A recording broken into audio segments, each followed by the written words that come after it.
ججز نے اپنی آزادی کے لیے استعمال کیا. افتخار چودھری آزادی کی تحریک چلی, پھر افتخار چودھری آپ دیکھ لیں جوڈیشری کی ثاقب نثار صاحب نے بھی ایسے ثاقب نثار یا عطا بندیال صاحب, ایون نہ پہلے جوڈیشری آئیڈیل تھی نہ آج آئیڈیل ہے. بالکل ایسے ہے. میں لیکن اس پہ معذرت آپ کی بات کاٹ رہی ہوں, اگر اسی جوڈیشری کے اوپر یہ جو آئینی بینچز سے آئینی کورٹس تک کا سفر کرنے کی بات ہو رہی ہے, کتنا جسٹیفائڈ ہے؟ کیونکہ اس وقت بھی کورٹس کے اوپر اعتراض ہوا تھا جب 26 امینڈمنٹ دیکھیں جی, میں تو ایک پولیٹیکل ورکر ہونے کی حیثیت سے یہ بات حقیقت ہے کہ ہمارا جوڈیشل سسٹم کولیپس کر گیا ہے. آپ دیکھ لیں, کبھی ہم سو موٹو کی بھیڑ چڑھ جاتے ہیں, کبھی ہم سو موٹو کا انتظار کرتے ہیں, کبھی ایک جماعت کو ہم رگڑا دیتے ہیں, دوسری جماعت کو ہم بینیفٹ دے رہے ہوتے ہیں, ایک حکومت کو آپ رگڑا دیتے ہیں تو ایک پارٹی اپوزیشن کا بیڑا غرق کر دیتے ہیں. کوئی بھی آئیڈیل چیزیں نہیں ہیں. میں سمجھتا ہوں اگر ملک میں کو ہم نے چلانا ہے آئینی طور پہ تو اس کا ایک آزاد عدلیہ کا ہونا اور عدل کا ہونا بڑا ضروری ہے. اگر عدل نہیں ہوگا تو ملک, نظام تو چلتے رہتے ہیں لیکن وہ نظام کی بنیاد پھر ظلمت پہ ہوتی ہے. دیکھیں مولا کا قول ہے, مولا علی کا, کہ یہ عدل کے بغیر معاشرہ نہیں چل سکتا. بالکل. تو اس لیے حقیقت ہے اب سول ججز سے لے کے سپریم کورٹ کے ججز تک بالکل عدل نہیں ہے. نہ ہمارا نظام آئیڈیل ہے, نہ عام آدمی کو اس کا کوئی فائدہ ہو رہا ہے. عام آدمی کو تحفظ نہیں ہے. آج بھی عام آدمی فوراً تحفظ مانگتا ہے تو وہ پولیس سے یا کسی فورس سے آئینی بینچز سے کوئی فائدہ نہیں, لیکن اس کو یہ کبھی تسلی نہیں ہوتی کہ میں سول جج کے پاس یا سیشن جج کے پاس جاؤں گا تو ایک ہفتے کے اندر مجھے ریمیڈی مل جائے گی, یا 5 دن کے اندر ریمیڈی مل جائے گی, یا میرے قتل قبر کی مٹی خشک ہونے تک مجھے ریمیڈی مل جائے گی, یا میرے زمین کے قبضہ میرے بڑھاپے تک مجھے ریمیڈی مل جائے گی. یہ اس ملک کا ایک نظام. لیکن یہ لیجسلیشن تو ہو نہیں لیکن لیجسلیشن میں سمجھتا ہوں کہ اب پیپل پارٹی کا تو موقف یہ ہے کہ ہمارا نظام عدلیہ کا نظام بہتر ہو. اس کے یہ ملک بھی سفر کیا اور پیپل پارٹی بھی اس کی وکٹم رہی ہے ہمیشہ سے. لیکن ہم ملک کی سوچتے ہیں کہ اس کا یہ ہماری جوڈیشل ریفارمز ہم ہمیشہ ڈیمانڈ کرتے رہیں. اللہ کرے کہ وہ بہتر نیت کی بنیاد پہ ہو جائے. آگے آ جائیں آپ لوکل گورنمنٹ سسٹم. میں سمجھتا ہوں کہ بڑی بددیانتی ہے اس میں. ہم as a politician, as a political worker ہم بھی انوالو ہیں, بیوروکریسی بھی انوالو ہے. بیوروکریسی, یہاں ہم بیوروکریٹک نظام چلا رہے ہیں, ڈیموکریٹک نظام نہیں چل رہا. آپ کوئی بھی دیکھ لیں موسٹلی بیوروکریٹک نظام چل رہے ہیں. جب بیوروکریٹک نظام چل رہے ہوں تو وہ پھر اتھارٹیرین ہوتے ہیں, وہ جمہوری نہیں ہوتے. تو اس وقت اگر آپ نے ڈیموکریٹک چلانے ہیں تو لوکل باڈیز بنیادی چیز ہے. این ایف سی ہو یا 18ویں ترمیم ہو, آتے ہیں ہم لیکن پھر بھول جاتے ہیں نا لوکل باڈیز کو. لیکن دیکھیں آپ اگر اس پہ لیجسلیشن کر کے سارے صوبوں کا ایک جیسا نظام ہو جائے اور ایک اچھا ایفیکٹو نظام ہو, لولا لنگڑے نظام کا لوکل باڈیز کا کوئی فائدہ نہیں جس طرح پنجاب میں لایا جا رہا ہے, اس نظام کا کوئی فائدہ نہیں. اچھا این ایف سی کے اوپر سر, یہ تو آپ کی این ایف سی کے اوپر بھی دیکھیں لیجسلیشن بڑی, قانون بڑا, آئین میں بڑا واضح ہے, لیکن آپ ڈیبیٹ کریں. میں سمجھتا ہوں ڈیبیٹ ہونی چاہیے. این ایف سی کے وفاق, اگر وفاق قرضے لیتا ہے, وفاق 18ویں ترمیم کے بعد بہت سارے ڈپارٹمنٹس, بہت سارا اس سے این ایف سی تو اس سے بھی پہلے ہوا ہے. لیکن یہ صوبوں کا حق کیوں مار رہا ہے؟ اگر وفاق کنگال ہو گیا ہے تو صوبوں کا حق کیوں مار رہا ہے؟ مطلب یہ ان کا یہ ایکسکیوز ہے کہ جی ہمارے پاس اخراجات کے لیے پیسہ نہیں ہے. میں سمجھتا ہوں وفاق کو اپنی ریفارمز کرنی چاہیے, وفاق کو بھی اپنی ٹیکسیشن بہتر کرنی چاہیے, اپنا ایز آف ڈوئنگ بزنس ٹھیک کریں, لوگ کاروبار کریں. یہاں تو ٹیکسٹائل انڈسٹری بند ہو رہی ہے یا بہت ساری انڈسٹریز بند ہو رہی ہیں, پیسہ باہر جا رہا ہے, تو یہ تو وفاق کی ذمہ داری ہے.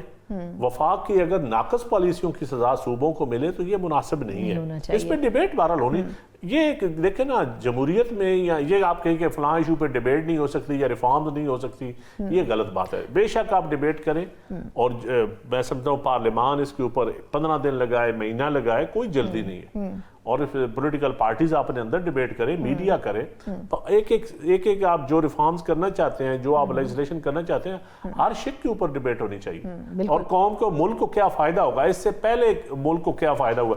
اب مجسٹریسی کی بات کر رہے ہیں, پھر واپس اسی پیسے 100 سال بعد ہم پھر ادھر ہی جا رہے ہیں. شہید ذوالفقار علی بھٹو نے تو اس کو سن سیٹ کلاس 14 سال کی 15 سال کی ڈالی تھی کہ 14 سال میں ریفارم جو سپریشن ہوگی.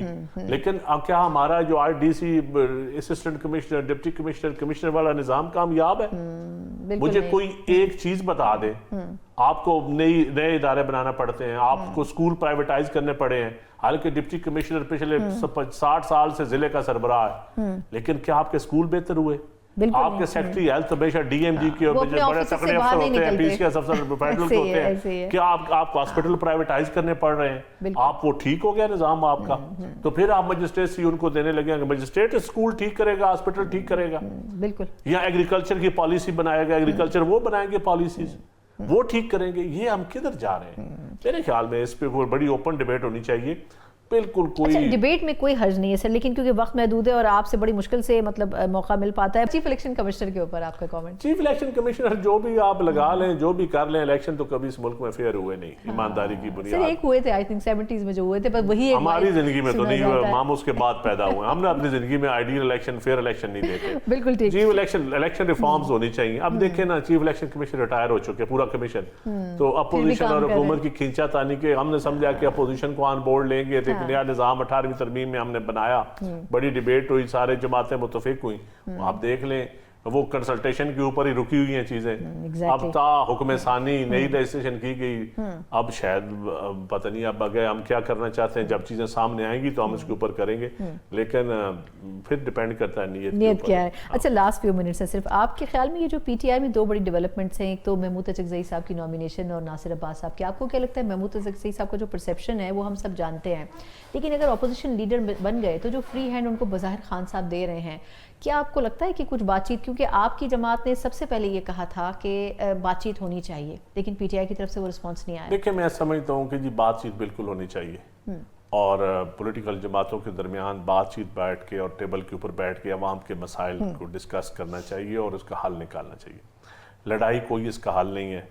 جو لڑائی کی طرف جاتے ہیں وہ ملک، آپ دیکھ لیں اس صوبے اور مرکز کی کے پی کی اور وفاق کی لڑائی میں دہشت گردوں کو فائدہ ہو رہا ہے. بالکل دہشت گردی پروان چڑھ رہی ہے.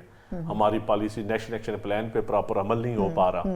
ہمارے جوان ہماری شہید ہو رہے ہیں، ہمارے لوگ قربانیاں دے رہے ہیں، لیکن ہم پولیٹیکل لڑائی لڑ رہے ہیں. یہ کوئی اچھی بات نہیں ہے. دیکھیں آپ پارلیمان کے اندر لڑائی لڑیں، آپ ڈائلاگ کریں، یا آپ لڑائی لڑتے ہیں یا آپ پولیٹیکل جماعتوں کو انگیج کرتے ہیں پیرل. میں سمجھتا ہوں اس وقت پی ٹی آئی کے پاس بیسٹ موقع ہے 27 امینڈمنٹ کے اوپر ہی بیٹھ کے اسی کو اپرچونٹی جانے، اس کے اوپر بیٹھ کے اپوزیشن جماعتوں سے، حزب اقتدار کی جماعتوں سے بیٹھ کے مذاکرات کریں اور اپنی چیزیں منوائیں، اور ایک پروسیس کے ذریعے میں سمجھتا ہوں اس سے شاید قوم کو ایک متفقہ 27 امینڈمنٹ مل جائے، اور کچھ ایسی چیزیں جو اختلافات کی وجہ سے صحیح نہ ہو سکیں اگر متفقہ ہوں تو پی ٹی آئی کو کچھ ریلیف بھی مل جائے، پی ٹی آئی لیجسلیشن میں بھی شامل ہو جائے. اگر پولیٹیکل اپروچ ان کی ہوگی تو میرے خیال میں تو وہ ٹھیک کریں گے. یہ جو فواد چودھری صاحب اور ان کے ساتھ کچھ لوگ شامل ہوئے ہیں بات چیت کرنے کے لیے، دیکھیں میچور لوگ ہیں جی، وہ میچور لوگ ہیں. اب یہ ڈیپینڈ کرتا ہے کہ وہ کس ذائبہ، لیکن میں سمجھتا ہوں وہ ڈائلاگ پہ بلیو کرتے ہیں. کبھی تو یہ لوگ ڈائلاگ پہ نہیں بلیو کرتے تھے، اب کرتے ہیں، کچھ نہیں پتہ. تو یہ اچھی بات ہے. میں ان کی اس چیز کو اپریشیٹ کرتا ہوں. میں جو چل پڑے ہیں، شاہمود قریشی صاحب اور یاسمین رائس بیمار جیل میں، اعجاز چودھری صاحب بیمار ہیں، کوئی سچی بات ہے. یہ پولیٹیکل لوگوں کے اوپر ایک امتحان آتا ہے اور عدل ہونا چاہیے بہرحال. اچھا لاسٹ کویسچن سر، یہ جو فیصل واڈا صاحب کہہ رہے ہیں کہ آپ 27ویں کی بات نہ کریں، اب تو 28ویں کا موسم آنے والا ہے، آپ کو لگتا ہے کہ مزید ترمیم کی ضرورت پڑے گی؟ یہ پیشین گوئیاں فیصل واڈا صاحب ہی کرتے ہیں. وہ ہم نے جو جمہوریت کا قاعدہ پڑھا ہے اس میں پیشین گوئیوں کا مجھے تو پتہ نہیں ہے. بالکل ٹھیک، ہماری ڈومین میں یہ پیشین گوئیاں آتی نہیں. بہت شکریہ، بہت ہی دلچسپ ہمیشہ گفتگو. ندیم افضل صاحب نے بہت کچھ نہ چاہتے ہوئے بھی اور نہ کہتے ہوئے بھی کہہ دیا، یقیناً ہم لوگوں کے لیے کافی ہے. پیپلز پارٹی کے سیکرٹری اطلاعات بھی ایک مختصر وقفے کے بعد ہمارے ساتھ مصطفیٰ نواز کھوکھر صاحب ہوں گے، اور یقیناً اپوزیشن کی ایک اپنی پوزیشن بھی ہے، سٹینڈنگ بھی ہے، لیکن اب دیکھنا ہوگا کہ آیا 27ویں ترمیم کے حوالے سے ان کی رائے کیا ہے. متفق تو ہو رہے ہیں، اکٹھے تو ہو رہے ہیں، لیکن کوئی ایک ان میں ردم نظر نہیں آتا. اس کی کیا وجہ ہے، اس پہ بات کریں گے ایک بریک کے بعد. بریک کے بعد ایک بار پھر آپ کو خوش آمدید کہتے ہیں. جس طرح ہم دیکھ رہے ہیں کہ پارلیمنٹ میں اور مختلف ایوانوں میں کوشش یہ ہو رہی ہے کہ 27ویں ترمیم زیر بحث لائی جائے. اس میں اپوزیشن کا ایک الگ موقف ہے کہ ان کا انٹیک نہیں لیا گیا، لیکن دوسری طرف ہم یہ دیکھ رہے ہیں کہ مولانا فضل الرحمان جو کہ خود بھی اپوزیشن کا حصہ ہیں، ان سے پچھلے کچھ عرصے کے دوران نہ صرف یہ کہ پیپلز پارٹی کی ملاقاتیں ہوئیں، بلاول صاحب ان سے ملے، بلکہ ہم نے دیکھا کہ آج فیصل واڈا صاحب جیسی شخصیت جو تھے، جو کہ بظاہر کسی پارٹی کو ریپرزینٹ نہیں کرتے، لیکن ان سے ملاقات کی، اور کہا بھی یہ جا رہا ہے کہ ان ملاقاتوں کا سلسلہ مزید بھی چلے گا. لیکن بظاہر ایسا لگتا ہے کہ جو اس حوالے سے نمبر گیم ہے اس میں دونوں جو جماعتیں ہیں، پاکستان پیپلز پارٹی اور مسلم لیگ نون، ان کے نمبرز تو پورے ہیں، کیونکہ ان اینی کیس یہ دونوں پارٹیز متحد ہو کر ہی ایسا کوئی فیصلہ کر سکتی ہیں جو کہ امینڈمنٹ کی صورت میں سامنے آتا ہے. لیکن اگر دیکھا جائے تو سینٹ میں اس حوالے سے کچھ مشکلات کا سامنا کرنا پڑ سکتا ہے. لیکن اس کو ایک نادر موقع کے طور پر اپوزیشن کے لیے بھی لیا جا رہا ہے کہ وہ اپوزیشن جو کہ بظاہر پاکستان تحریک انصاف جس میں ایک بڑا بیگیج یا وزن رکھتی ہے وہ اس وقت بڑی منتشر نظر آتی ہے. محمود اچکزئی صاحب کو اپوزیشن لیڈر نامزد کیا گیا ہے لیکن ابھی تک وہ اپلائی نہیں ہو سکا, اور اس کے حوالے سے یہ بھی کہا جا رہا ہے کہ اگر اچکزئی صاحب کو یہ عہدہ ملتا ہے تو اپوزیشن زیادہ فعال ہونے کے ساتھ ساتھ مذاکرات کی میز پر بھی آ سکتی ہے اور حکومت کو بھی لا سکتی ہے, اور اس میں بہت سے راستے اپوزیشن کے لیے بھی کھل سکتے ہیں کہ وہ اپنی سیاست بھی آگے لے کر چل سکیں اور ایک ٹف ٹائم اس وقت کی حکومت اور اس کے اتحادیوں کو دے سکیں. لیکن یہ اس وقت ہی ممکن ہو سکتا ہے جب یہ تمام متفقہ فیصلے ایک متفقہ اپوزیشن کی صورت میں کیے جا سکیں. اس کے اوپر کچھ تفصیلی بات کریں گے کیونکہ پچھلے کچھ دنوں کے دوران ہم یہ دیکھ رہے ہیں کہ اپوزیشن اکٹھا ہونے کی کوشش کر رہی ہے. جو ایک الائنس بنایا گیا تھا تحریک تحفظ آئین پاکستان کے نام سے, اس میں تمام بڑی پارٹیز اور بڑے رہنما شریک تھے جو کہ اپوزیشن کا حصہ تھے, لیکن اس میں مختلف فیزز کے بعد بھی ہم دیکھ رہے ہیں کہ وہ پرو ایکٹیونیس ابھی تک نہیں آئی ہے, وہ ردم نہیں بنا ہے, وہ مومنٹم کب تک بنے گا اس کے اوپر بھی تفصیلی بات کریں گے. ان تمام چیزوں پر اس پہ بات کرنے کے لیے میرے ساتھ موجود ہیں صرف یہ کہ تحریک تحفظ آئین پاکستان کا حصہ بھی ہیں بلکہ سیزن پولیٹیشین ہیں مصطفیٰ نواز کھوکھر صاحب میرے ساتھ موجود ہیں. مصطفیٰ نواز صاحب, سر آپ کے قیمتی وقت کا بہت شکریہ. سر پہلے تو یہ فرمائیے گا کہ ویسے بظاہر ایسا محسوس ہو رہا ہے کہ جو حکومت کی جماعتیں ہیں یعنی مسلم لیگ نون اور پیپلز پارٹی, وہ بہت سی جماعتوں سے بھی ملاقاتیں کر رہی ہیں. خود ابھی پیپلز پارٹی میں بھی کنسنسس نہیں ہوا, وہ سی کا انتظار کر رہے ہیں جس میں وہ اس امینڈمنٹ کے اوپر بات کریں. لیکن آپ کو کیا لگتا ہے سر کہ اپوزیشن کو بھی اس انڈرسٹینڈنگ میں شامل ہونا چاہیے؟ اگر امینڈمنٹ ہو رہی ہے اس میں ان کا بھی انپٹ ہونا چاہیے. جی بہت بہت شکریہ مجھے پروگرام میں لینے کا. دیکھیں دو باتیں ہیں. پہلی بات تو یہ ہے کہ 27ویں آئینی ترمیم کے لیے جو تیاری تھی وہ فوراً ابھی شروع نہیں ہوئی بلکہ بہت عرصے سے کی جا رہی تھی. ریزرو سیٹس کا فیصلہ وہ اسی سلسلے سے جڑی ایک کڑی تھی کہ جس میں حکومتی اتحاد کو ان کی حیثیت سے زیادہ نشستیں قومی اسمبلی میں دے دی گئیں. وہ نشستیں ملنے کے بعد آج حکومت کے پاس اور اس کے اتحادیوں کے پاس 2/3 اکثریت قومی اسمبلی میں پوری ہو چکی ہے, اور اس کے اوپر جو کام تھا وہ کافی عرصے سے جاری تھا پس پردہ. ہم نے یہ سنا کہ سپریم کورٹ بار کے الیکشنز کا انتظار کیا جا رہا ہے اور بار کاؤنسلز کے الیکشنز کا انتظار کیا جا رہا ہے, اور جیسے یہ الیکشنز ختم ہوں گے تو حکومت 27ویں آئینی ترمیم سامنے لے کر آ جائے گی. اور پھر اس ترمیم کے بارے میں ہمیں بلاول بھٹو صاحب کی ٹویٹ کے ذریعے پتہ چلا. حکومت تو خود بھی شاید اس کے بہت قابل وزراء, نامور وزراء اس سے لا علم تھے, لیکن بلاول صاحب نے اپنی ٹویٹ کے ذریعے یہ بات منظر عام پر لائے اور اس کے 7 نکات انہوں نے سامنے رکھے. اب ان 7 نکات کا اگر آپ جائزہ لیں تو ان میں سے 3 نکات جو ہیں وہ براہ راست عدلیہ کے متعلق ہے. کانسٹیٹیوشنل کورٹ کا قیام, ججز کی ٹرانسفر اکھاڑ پچھاڑ, اور تیسرا ملک کے اندر ایگزیکٹو میجسٹریسی کی بحالی. اب یہ تینوں ایسے کنٹینشس ایشوز ہیں کہ جن کے اوپر اپوزیشن کسی بھی صورت حمایت تو درکنار کہ ان معاملات کے اوپر انگیج بھی نہیں کرے گی حکومت کے ساتھ. اگر آپ پوری کی پوری کانسٹیٹیوشنل کورٹ کریٹ کرتے ہیں, اس کے اندر ایک ٹیمپٹیشن کریٹ کرتے ہیں ایگزسٹنگ ججز کی کہ ریٹائرمنٹ ایج کو بڑھا کر 70 سال تک کر دیا جائے گا اور عدلیہ کی آزادی مکمل طور پر سلب کر لی جائے گی, جو ایگزسٹنگ سپریم کورٹ ہے وہ ایک ماتحت عدلیہ ہوگی کانسٹیٹیوشنل کورٹ کے تحت, تو یہ ہمیں کسی بھی صورت قابل قبول نہیں ہوگا. اگر ججز کی اکھاڑ پچھاڑ ہوگی ایسے جیسے بیوروکریسی کی اکھاڑ پچھاڑ ہوتی ہے, جس طرح کوئی ڈی سی ایک حصے سے اٹھایا دوسری جگہ پھینک دیا, تو کیسے ہم توقع کریں گے کہ ایک جج آزادانہ طور پر فیصلے کر پائے گا؟ اس کے اوپر تو ہر وقت تلوار لٹک رہی ہوگی تبادلے کی, تو ہم اس پہ بھی کسی صورت انگیج نہیں کر سکتے. اور پھر جو تیسری بات ہے ایگزیکٹو میجسٹریسی کی بحالی, یہ انگریز کے دور کا لایا ہوا قانون تھا جو ہمارے ہاں کافی عرصہ موجود رہا, اور رعایا کو کنٹرول کرنے کے لیے, سبجیکٹس کو کنٹرول کرنے کے لیے یہ اختیارات حکومت استعمال کرتی تھی. یہ عدالتی اختیارات ہے کسی کی بھی نظر بندی کا. اور جو باقی حصہ جو انہوں نے بتایا اپنی ٹویٹ میں بلاول صاحب نے, اس کے اندر این ایف سی کے متعلق باتیں ہیں, اس کے اندر 18ویں ترمیم کے متعلق ہے, آئین کے آرٹیکل 243 کے متعلق ہے.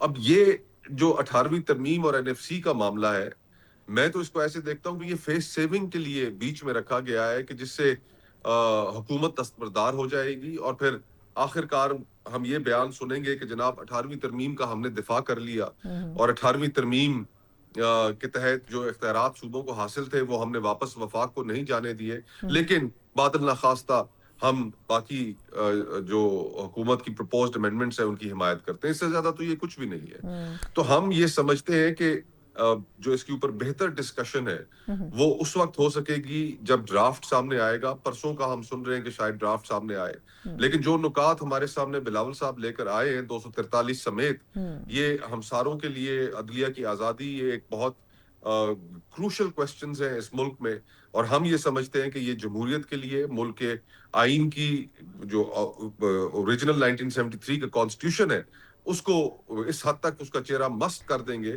کہ یہ ہمیں کسی بھی صورت قابل قبول نہیں ہوگا. اچھا سر, جو آپ کی گفتگو سے میں سمجھی ہوں آپ کا مطلب ہے کہ جو NFC کی بات ہو رہی ہے, صوبائی خود مختاری لینے کی بات ہو رہی ہے, اور جو صحت کے, تعلیم کے اور غالباً بہبود آبادی کے محکمے ہیں, یہ بھی تو اپنی جگہ ایک مسلمہ حقیقت ہے نا کہ وفاق پچھلے کچھ عرصے میں اپنے امور چلانے کے لیے پیسہ قرضوں کی صورت میں لے رہا ہے. اب اس کے لیے ان کو یہی محکمے ملے جن کو قتل کر کے یا ذبح کر کے جن کو واپس لیا جا سکے, اور پھر وہ رقوم بھی جو ہے وہ اپنے کھاتے میں لا کے ڈالی جا سکیں. آپ کیا سمجھتے ہیں کہ اس میں کتنا رول, مطلب پاکستان پیپلز پارٹی تو بڑی NFC اور 18ویں ترمیم کے اوپر بڑی سالڈ سٹانس رکھتی ہے, تو وفاق کیسے اس کو مینیج کرے گا اگر اس کے اوپر بات بنتی بھی ہے؟ نا یہ بھی تو ایک مسلمہ حقیقت ہی ہے نا کہ وفاق اپنے خرچے نہیں کنٹرول کر رہا. بالکل. یہ بھی ایک مسلمہ حقیقت ہے کہ وفاق کی شاخ خرچیاں بڑھتی چلی جا رہی ہیں. یہ بھی ایک مسلمہ حقیقت ہے کہ 1000 ارب روپے سے اوپر سٹیٹ اونڈ انٹرپرائزز میں یہ پیسے جھونک دیے جاتے ہیں ٹیکس پیئرز کے. یہ بھی ایک مسلمہ حقیقت ہے کہ صدر ہاؤس اور وزیر اعظم ہاؤس کا بجٹ بڑھ گیا ہے.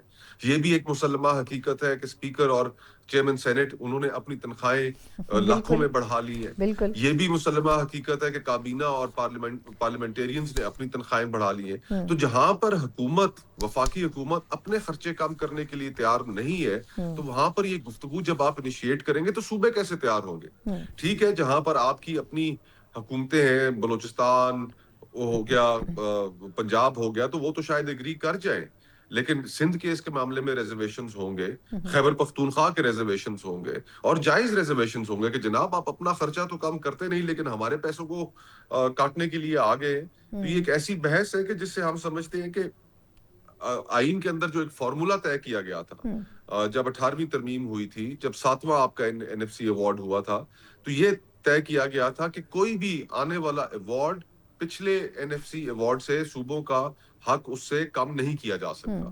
تو اگر آپ واضح اس شک کی خلاف ورزی کریں گے, اپنے خرچے کم نہیں کریں گے, تو آئی تھنک کہ آپ کا مقدمہ تو ایونچولی پھر کمزور ہی رہے گا. بالکل.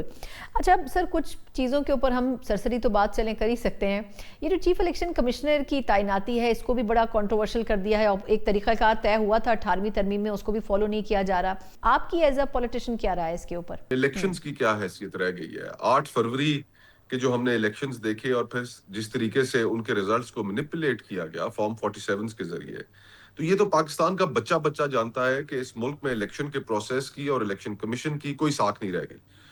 اب میرے نزدیک تو سب سے بڑا چیلنج ہی یہ ہے کہ اگر اس ملک میں دوبارہ الیکشنز جب بھی ہوں گے تو اس میں الیکشنز کی ساکھ کے اوپر کیسے کریڈیبلٹی کریٹ کی جائے گی.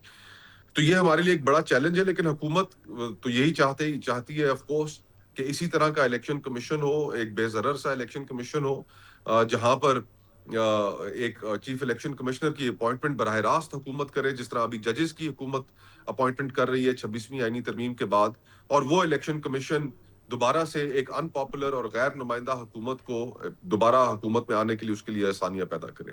اس پہ بھی ہم انگیج نہیں کر سکتے. اچھا آخری سوال سر, کہ یہ پچھلے کچھ دنوں سے ہم دیکھ رہے ہیں کہ اپوزیشن میں بھی تھوڑی سی ہلچل ہے. ایک تو محمود اچکزئی صاحب کی نامینیشن کو آپ کیسا دیکھتے ہیں؟ یہ کنیکٹنگ برج ہو سکتی ہے حکومت اور اپوزیشن کے درمیان؟ اور دوسرا, ایک تو آپ کے اپنا بھی جو ایک امبریلا تھی تحریک تحفظ آئین پاکستان کے نام سے, اس کے اندر ابھی تک کوئی بڑا سٹیپ انیشیٹ نہ کرنے کی وجہ کیا ہے؟ اور آپ کیا سمجھتے ہیں کہ جو فواد چودھری صاحب اور ان کے ساتھ باقی ان کے رفقا ہیں جو بات کر رہے ہیں کہ ہم بھی کچھ اپوزیشن کے لیے کچھ ماحول بہتر کرنے کے لیے کوشاں ہیں, یہ آپ کو لگتا ہے کہ اپوزیشن کچھ دنوں کے بعد کسی بہتر پوزیشن میں جاتی ہوئی آپ کو نظر آ رہی ہے؟ اچکزئی صاحب کے اوپر عمران خان صاحب نے اعتماد کا اظہار کیا, حالانکہ ان کی جماعت کی اپنی اکثریت تھی, لیکن انہوں نے قومی اسمبلی میں انہیں اپوزیشن لیڈر کے لیے نامنیٹ کیا, اور اسی طرح علامہ ناصر عباس صاحب کو سینٹ میں نامنیٹ کیا. اب یہ بھی آپ دیکھیے کہ اس وقت اپوزیشن لیڈران کی جو کرسیاں ہیں دونوں ایوانوں میں وہ خالی ہیں, اور پھر بھی حکومت کہہ رہی ہے کہ ہم نے 27ویں آئینی ترمیم لے کر آنی ہے.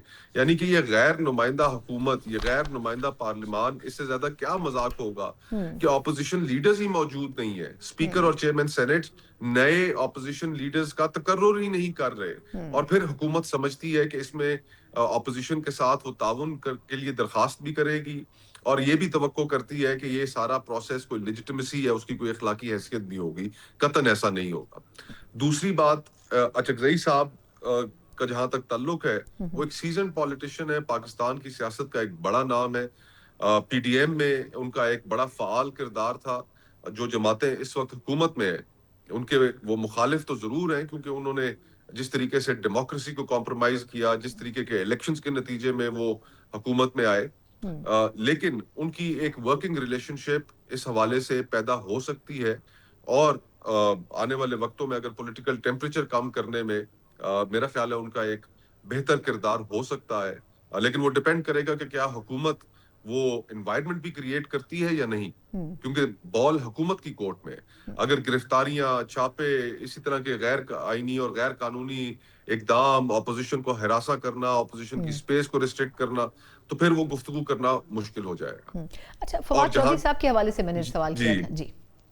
جی. اور فواد، میں نے جتنا میڈیا میں دیکھا ہے، میری فواد سے کوئی بات نہیں ہوئی، لیکن مجھے اس سے میں یہی اخذ کر رہا ہوں کہ ان کے پاس نہ تو تحریک انصاف کا مینڈیٹ ہے، اور تحریک انصاف نے تو پبلکلی اپنے آپ کو ڈسٹنس کیا ہے اس سے، اور شاہ محمود قریشی صاحب نے بھی اپنے آپ کو ڈسٹنس کیا ہے. تو بغیر مینڈیٹ کے وہ جو یہ کوشش کر رہے ہیں، آئی ڈونٹ نو کہ اس کے کتنے ٹیکرز ملیں گے آپ کو اس انوائرمنٹ میں. بالکل ٹھیک. بہت بہت شکریہ مصطفیٰ نواز کھوکھر صاحب، ساتھی وقت کا ہمارے ساتھ موجود تھے. بڑے سیزن پولیٹیشین ہیں اور تحریک تحفظ آئین پاکستان کے بڑے اسٹرانگ ممبر بھی ہیں، اور obviously بہت سے پلیٹ فارمز کے اوپر بڑے ووکل بھی ہمیشہ رہے ہیں. بہت سی ایشوز کے اوپر آج بھی بڑی کھل کر بات کی ہے. اب یقیناً گورنمنٹ ایسی سچویشن میں اس امینڈمنٹ کو لانے جا رہی ہے جب بالکل درست کہا انہوں نے کہ نہ تو سینٹ میں اور نہ ہی قومی اسمبلی میں اپوزیشن لیڈرز موجود ہیں، لیکن اتنی عجلت کی کیا وجہ ہے؟ دوسرا، پاکستان پیپلز پارٹی بھی تھوڑا ٹائم گین کرنے کی کوشش کری ہے سی سی کی میٹنگ میں اس کے اوپر بات چیت کر کے کہ آیا واقعی جو تمام مسودے کی شکل میں ڈسکشنز ہوئے ہیں مسلم لیگ نون کے ساتھ، ان میں سے کتنوں کے اوپر عمل کیا جا سکتا ہے اور کس کنڈیشن کے ساتھ. لیکن اب آنے والے چند دنوں میں یقیناً یہ صورتحال واضح ہو جائے گی. بظاہر تو محسوس ہوتا ہے کہ دونوں بڑی پولیٹیکل پارٹیز میں کنسنسس بلڈ اپ ہو جائے گا، لیکن اپوزیشن کی کیا حکمت عملی ہوگی یہ ابھی تک اس طرح واضح نظر نہیں آتی. ان تمام چیزوں کا ایک مختصر وقفے کے بعد بھی ہم تجزیہ لیں گے. ہمارے ساتھ رہیے گا. بریک کے بعد ایک بار پھر آپ کو خوش آمدید کہتے ہیں. 27ویں ترمیم ایک ایسی ڈیبیٹ بن چکی ہے کہ لگ یہ رہا ہے کہ بہت سا ہوم ورک اس وقت کی حکومت کر بھی چکی ہے، اتحادیوں کو منا بھی چکی ہے، اپوزیشن سے بات کرنے کی بھی کوشش ہو رہی ہے. لیکن انٹرسٹنگلی آج فیصل واڈا صاحب فرما رہے تھے کہ 27ویں ترمیم کے آپ تو میں 28ویں ترمیم کا انتظار کر رہا ہوں. ایک طریقے سے وہ یہ انٹیمیٹ بھی کر رہے تھے اور یہ ماحول بھی بنانے کی کوشش کر رہے تھے کہ اس کے بعد سلسلہ رکنے والا نہیں ہے، بلکہ مزید کچھ بھی لیجسلیشن کے نام کے اوپر ہونے جا رہا ہے. لیکن اچھی چیز یہ ہے کہ حکومت کے پاس بظاہر اس وقت اسٹرینتھ بھی موجود ہے، نمبرز بھی پورے ہیں، اور جو امپورٹنٹ ترین چیز ہے کہ 26ویں ترمیم کے بعد ہی یہ مسئلہ کھل کر سامنے آیا تھا کہ جو فلاز اس میں باقی تھے اس کے لیے ایک نئی امینڈمنٹ کی ضرورت ہے. اس کے اوپر تفصیلی بات کریں گے کہ جو تمام اسپیکولیشنز اس حوالے سے مفروضے گردش کر رہے ہیں کہ اس ترمیم میں کیا کچھ ہو سکتا ہے، کیا صرف 18ویں ترمیم کا پوسٹ مارٹم مقصد ہے، یا اس میں جو بہتری کے لیے کی جانے والی تبدیلیاں ہیں وہ مقصد ہے، یا پھر اس کے علاوہ بھی بہت کچھ ہے. چیف الیکشن کمشنر کی تعیناتی کا حوالہ دیا جا رہا ہے. یہ تمام چیزیں بھی اس کا حصہ بننے جا رہی ہیں، اس کے اوپر بھی بات کریں گے. اور پاکستان تحریک انصاف کے حوالے سے انٹرسٹنگلی ایک ایسا وفد، ایک ایسا گروپ جو کہ اس وقت پی ٹی آئی کا حصہ نہیں ہے، بڑا پرو ایکٹیو دکھائی دے رہا ہے. فواد چودھری صاحب یہ فرما رہے ہیں کہ اگلے آنے والے جو 10-15 دن ہیں وہ بڑے امپورٹنٹ ہیں اور اس میں خان صاحب کے حوالے سے بہت کچھ ہو سکتا ہے. یہ تمام چیزیں جو ہیں یہ صرف دعوے ہیں یا ریالٹی میں بھی بہت کچھ ہو سکتا ہے؟ ان تمام چیزوں کا انالیسس لیں گے. بات کرنے کے لیے اس سیگمنٹ میں میرے سینئر صحافی و تجزیہ کار عامر الیاس رانا صاحب. عامر بھائی بہت شکریہ آپ کے وقت کا. پہلے تو یہ 27ویں ترمیم کے بارے میں بتائیے گا کہ آپ اس کو زیادہ بہتر انداز میں کلیریفائی بھی کر سکتے ہیں. خبریں تو بہت ہیں لیکن آپ کے خیال میں اصل ہدف کیا ہے 27ویں ترمیم میں؟ اہداف جو ہیں وہ بلاول بھٹو زرداری نے بتا دی ہیں آپ کو. سیلینٹ فیچرز آ گئیں، چیزیں آ گئیں. اب اس کے اوپر بحث شروع ہو گئی ہے جب سے بلاول کا ٹویٹ آیا ہے. جو بڑی دوررس چیزیں جیسے NFC ایوارڈ ہے اس پہ پیپلز پارٹی کے لوگوں کے لیے مشکل ہوگی اگر کچھ وہ پیچھے جاتے ہیں, لیکن کچھ چیزیں برائے بحث بھی ہوتی ہیں اور کچھ چیزوں کے پیچھے پولیٹیکل سودے بازی ہوتی ہے. جیسے پیپلز پارٹی آزاد کشمیر میں حکومت بنانا چاہ رہی تھی جو نہیں بنا سکی نمبر پورے ہونے کے باوجود. یہ بات آپ کو سمجھنی ہے کہ 8 مہینے بعد وہاں ویسے الیکشن ہے, پھر GB کے الیکشن جو ڈیو ہیں لیکن وہ موسم سرما کی وجہ سے اپریل مئی میں ہی جا کے ہوں گے. تو آگے پیچھے دونوں صوبوں کے جو انتظام ہے حکومت کے اور صوبے کے ان کے الیکشنز ہونے ہیں, پیپلز پارٹی دونوں چاہتے ہیں, تو وہ پھر ایک بارگیننگ بھی شروع ہو گئی ہے جس کو راجنیتی کا کھیل آپ کہتے ہیں اور ہم کہتے ہیں کہ سیاست میں کچھ لو اور دو پہ ہوتا ہے. کہیں پیپلز پارٹی کو کچھ گین کرنا ہے اور کہیں کچھ لوز کرنا ہے. تو یہ اب گفتگو شروع ہو چکی ہے. کل پرسوں شاید سینٹ میں اس کا ایک ابتدائی مسودہ آ جائے گا سامنے کہ گورنمنٹ کیا چاہ رہی ہے, تاکہ بحث بھی شروع ہو جائے اور یہ بھی نہ ہو کہ نہیں ہو رہی. لیکن آرمی چیف اور پرائم منسٹر کی ایک بڑی تفصیلی ملاقات اس وقت ہوئی ہے اور وہ بھی ظاہر ہے کہ جہاں عمومی سچویشن ہے, کیونکہ ان دونوں نے آذربائیجان بھی اکٹھے جانا ہے اور یہ 8 تاریخ کو جا رہے ہیں وہاں پہ. ذہن میں رکھیے گا کہ وہاں پہ پریڈ میں پرائم منسٹر کو جب انہوں نے فون کیا ہے آذربائیجان کے صدر نے, تو انہوں نے کہا ہے کہ ہماری پریڈ میں 3 مہمان خصوصی ہیں, ایک آپ ہیں, ایک فیلڈ مارشل عاصم منیر ہیں اور تیسرے ترکی کے صدر طیب اردوان ہیں, کہ آپ دونوں ممالک نے ہماری بڑی ہیلپ کی نقورہ کاراباخ کی واپسی میں اور جنگ کے دوران آپ ہماری کامیابی کا بنے, تو میں اس پریڈ میں آپ کو آزادی کی پریڈ میں بلا رہا ہوں. تو ہمارے جن ممالک کے ساتھ کھلم کھلا تعلقات ہیں اس کا بھی اظہار ہو رہا ہے. ہماری ملٹری سائیڈ اور ہماری پولیٹیکل سائیڈ یعنی گورنمنٹ اور فوج دونوں مل کے چل رہے ہیں ہر چیز کے اندر. اب اس کے بارے میں بہت سارے ابہام ہوئے, لوگ کوسچن کرتے ہیں. اس کے اندر ہی یہ آئی کہ ہماری عدلیہ جو ماشاءاللہ آپ کو پتہ ہے نیچے سے ٹاپ پہ ہے, اور آج کی نہیں, یہ سال ہر سال سے اسی لیے ہے کہ انہوں نے کبھی انصاف کی طرف براہ راست توجہ نہیں کی. یا تو یہ ہونا کہ جی آپ صرف انصاف کر رہے ہیں, وہ ایک پارٹی کو انصاف دینے کے لیے کام شروع ہو گیا کہ صرف اس کے لیے کام کریں گے. تو اس جیسے پہلے ججز لائے گئے ہائی کورٹ اسلام آباد میں, اب جہاں آئینی عدالت بنانی ہے وہیں ہائی کورٹس کے ججوں کی ٹرانسفر بھی ہو جائے گی. اچھا, اب عامر بھائی ایک مسئلہ PTI کے حوالے سے بھی, جو فواد چودھری صاحب اور ان کے ساتھ کچھ لوگ ایکٹیو ہوئے ہیں جو ایکس PTI ممبرز ہیں, اس کی کیا وجہ ہے؟ یہ جو ٹائم فریم بتا رہے ہیں کہ 10 سے 15 دنوں میں خان صاحب کے حوالے سے کچھ ہو جائے گا یا ہم کوئی ڈیولپمنٹ لے آئیں گے, اس میں کس حد تک وزن ہے؟ وہ کہتے تھے نا چیف مارشل ایڈمنسٹریٹر CMLA, تو پھر اس کا مذاق بنا کینسل مائی لاسٹ آرڈر. مطلب وہ اس کو آپ لے لیں کہ عمران خان صاحب گاہے بگائے آرڈر بدلتے ہیں. انہوں نے کہا کہ آئندہ کوئی نہیں بات کرے گا اور اگر کرنی آرمی مجھ سے بات کرے, اس پہ بھی کوئی بات نہ ہوئی. تو اب راستہ یہ ڈھونڈا کہ پھر ان کا نام لے کے دوبارہ اگر کوئی بات چیت ہو سکتی ہے محمود خان اچکزئی کی اور علامہ راجہ ناصر عباس کی, تو راستہ بنے. تو آپ کو پتہ ہے محمود خان اچکزئی کی پوزیشن ایک ہی ہے شروع سے کہ آئین کے اوپر رہیں, مسلح افواج کو پیچھے ہونا چاہیے. تو پھر وہ راستہ حکومت سے بات چیت کا بن سکتا ہے. میری نظر میں جس دن سے ان کی ریکوزیشن جمع ہوئی ہے, میں بار بار یہ کہہ رہا ہوں کہ محمود خان اچکزئی ایک راستہ بنانے کی کوشش ہو سکتے ہیں کہ وہ گورنمنٹ سے بات چیت کی طرف آ جائیں. ظاہر ہے وہ بھی کہتے ہیں حکومت لیجیٹمائز نہیں ہے, پارلیمنٹ لیجیٹمائز نہیں ہے, لیکن بیٹھتے بھی تو وہی ہیں نا, وہیں گفتگو کرتے ہیں. تو اس کے اندر سے ایک راستہ بن سکتا ہے. لیکن جو PTI کی بات آپ کر رہے ہیں, جو ایکس PTIers ہیں, وہ آپ بھول جائیں کہ ان کی کوئی ویلیو تھی, وہ اسی دن تھی اور اسی دن وہ ختم ہو گئی جب شاہ محمود کی طرف قریشی کی طرف سے جواب بھی آ گیا. مطلب وہ یار لوگوں نے کوشش کی کہ چلو جی ہم بھی, مطلب فواد چودھری صاحب ذاتی طور پہ مجھے کوئی مسئلہ نہیں ان سے, لیکن ظاہر اپنی پارٹی سے وہ نکالے گئے. کل آپ نے ٹویٹ دیکھا ہوگا جو سابق سیکٹری انفارمیشن ہے جن پہ وہ بہت برستے ہیں, رؤوف حسن صاحب پہ, انہوں نے وہ مارچ کون سا وہ 23 والا جب ان کو پارٹی سے ایکسپیل کر دیا گیا تھا, وہ لگایا کہ بھائی تمہاری ویلیو یہ ہے کہ تمہیں پارٹی سے نکال دیا گیا تھا, کیونکہ وہ بار بار کہتے ہیں کہ یہ تنخواہ دار ملازم سیکٹری انفارمیشن تھا رؤوف حسن, اور یہ کون ہوتا ہے. لیکن وہ براہ راست پھر آئے ہیں, انہوں نے بھی جواب دے دیا, پارٹی کے اندر سے بھی ڈسون کیا. وہ سلمان اکرم راجہ پہ بہت تنقید کرتے ہیں اور وہی عمران خان نے اون کر لیا کہ وہی میسج لائیں گے اور وہی میسج دیں گے میرے بہاف پہ. لہٰذا وہ علی ظفر صاحب کی وہ لسٹ والی بات بھی ختم ہو گئی کہ وہ نام دیں گے کسی کا کہ کون ملاقات کے لیے جائے گا نہیں جائے گا. اس وقت جو باہر سے کوشش ہوئی تھی وہ تو ہو گئی ہے ختم. اب دیکھنا یہ ہے کہ کیا اسپیکر ان کو نامزد کرتے ہیں اس بارگیننگ میں جو 27ویں ترمیم کے لیے, جو واوڈا نے کہا کہ ہمارے پاس اکثریت ہے لیکن 33 نمبر کی بجائے ہم پاس ہو جائیں 50 سے, تو کیا برا ہے کہ ہمیں زیادہ ووٹ مل جائیں, تو ہم کوشش کریں گے. تو وہ اس کوشش میں ظاہر ہے پھر گورنمنٹ کو جب بات کرنی ہوگی تو سب سے پہلا مطالبہ PTI کا ہوگا کہ آپ ہمارے دونوں اپوزیشن لیڈر جو ہم نے نامزد کیے ہیں آپ ان کو نوٹیفائی کریں. ظاہر اسپیکر نے اب تک نہیں کیا, چیئرمین سینٹ نے بھی نہیں کیا, اور ڈیلے ہو بھی سکتا ہے, گورنمنٹ نہیں چاہ رہی. جیسے اگر وزیر اعلیٰ کے پی کو وہ ملاقات کا چانس نہیں دے رہے, چاہے کوئی بھی آرڈر ہو. یہ ہمارے یہاں ایک بڑی عجیب سی بات ہوتی ہے کہ جی ہائی کورٹ نے آرڈر کیا. بھائی میں کہہ رہا ہوں سپریم کورٹ نے آرڈر کیا تھا پنجاب میں 2019 میں کہ بلدیاتی ادارے بحال ہیں, تو عمران خان نے کون سے بحال کر دیے تھے؟ نہیں کیے تھے, وہ بھی تو سپریم کورٹ کے آرڈر تھے, یہ ہائی کورٹ کے آرڈر ہیں. تو یہ ہر دور میں حکومتیں پھر جب اڑنے پہ آتی ہیں, جب اشیر بات پوری مکمل موجود ہو تو اس طرح کے فیصلے ہوتے ہیں. پھر سودے بازی اگر ہونی ہے تو میرے خیال میں یہ عمران خان نے ایک چانس لینے کی کوشش کی ہے, لیکن محمود خان اچھے کوشش کریں گے, اور عمران خان اگر پیچھے سے نہ ہٹ گئے تو شاید کوئی عمران کے لیے راستہ بنتا ہے.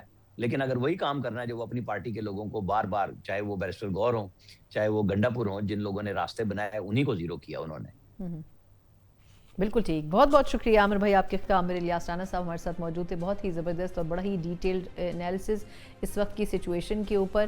اور لگتا یہ ہے کہ شاید پاکستان تحریک انصاف بھی اپنے آخری کارڈز پلے کرنے کی کوشش کر رہی ہے, لیکن اب ریسنٹلی جو اپوزیشن لیڈر کے طور پر اور سینٹ میں بھی اپوزیشن لیڈر کے طور پر جو نامینیشنز کی گئی ہیں, اب دیکھنا ہوگا آیا کہ کس حد تک یہ جو مدبرانہ شخصیات ہیں یہ معاملات واپس سے پاکستان تحریک انصاف اور حکومت کے کسی حد تک حل کر پاتی ہیں یا پھر نہیں. اسی کے ساتھ ہی پروگرام کا وقت ختم ہوتا ہے, مجھے اجازت دیجیے, اللہ حافظ.